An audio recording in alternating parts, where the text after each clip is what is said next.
Hi viewers, welcome to filmy bit. King Nagarjuna తన సినీ ప్రయాణంలో మరో మైలురాయిని దాటేందుకు సిద్ధమవుతున్నారు. ఆయన కెరీర్లో 100వ మూవీగా రూపుదిద్దుకుంటున్న ప్రాజెక్ట్ ప్రస్తుతం టాలీవుడ్ లో హాట్ టాపిక్ గా మారింది. ఇటీవల ఈ సినిమాకు సంబంధించిన ఆసక్తికరమైన వివరాలు బయటకొచ్చాయి. ఈ ప్రాజెక్ట్ కు లాటరీ కింగ్ అనే టైటిల్ ఖరారైనట్లు సమాచారం. ఈ టైటిల్ చుట్టూ ఇప్పటికే సోషల్ మీడియాలో మంచి బజ్ ఏర్పడింది. ఈ సినిమాలో నాగార్జున సరసన టబు నటించబోతున్నారని వార్తలు వచ్చాయి. నిన్నే పెళ్లాడతా చిత్రంతో ఈ కాంబినేషన్ ప్రేక్షకులను ఎంతగానో ఆకట్టుకోవడంతో మరోసారి ఈ ఇద్దరూ కలిసి నటించబోతున్నారనే వార్తతో అభిమానుల్లో ఉత్సాహం పెరిగింది. అయితే తాజా సమాచారం ప్రకారం టబు ఈ సినిమాకి దూరమైనట్లు తెలుస్తోంది. ఆమె ఆరోగ్య పరిస్థితి కారణంగా ఈ నిర్ణయం తీసుకున్నట్టు టాక్ వినిపిస్తోంది.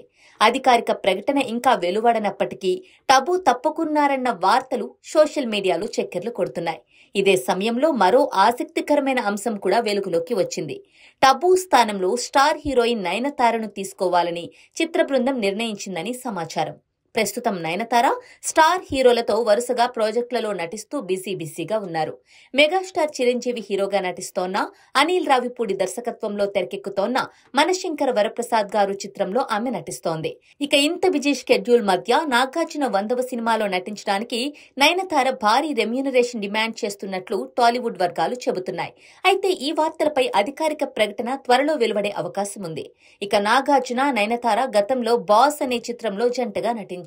ఇక ఇప్పుడు కోలీవుడ్ డైరెక్టర్ ఆర్ కార్తిక్ దర్శకత్వంలో తెరకెక్కబోయే ఈ ప్రాజెక్టులో నాగార్జునతో పాటు ఆయన ఇద్దరు కుమారులు నాగచైతన్య, అఖిల్ కూడా ముఖ్య పాత్రల్లో కనిపించబోతున్నారని సమాచారం.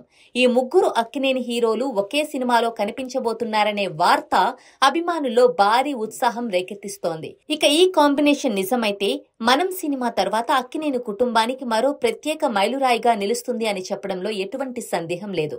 ఇక భారీ బడ్జెట్తో రూపొందనున్న ఈ చిత్రం యాక్షన్, ఎమోషన్, ఫ్యామిలీ డ్రామా కలయికగా ఉండబోతోందని సమాచారం. ఇక టైటిల్లో ఉన్న లాటరీ కింగ్ అనే పదం ఫ్యాన్స్ లో ఎంతో ఆసక్తిని కలిగిస్తోంది. ఇందులో నాగార్జున ఒక సక్సెస్ఫుల్ బిజినెస్ మ్యాన్ గా కనిపించనున్నట్లు తెలుస్తోంది. అయితే నాగ్ 100వ మూవీ పట్ల ఫ్యాన్స్ ఆనందంగానే ఉన్నప్పటికీ టబు తప్పుకుందన్న వార్తతో మాత్రం కాస్త నిరాశ తప్పట్లేదు.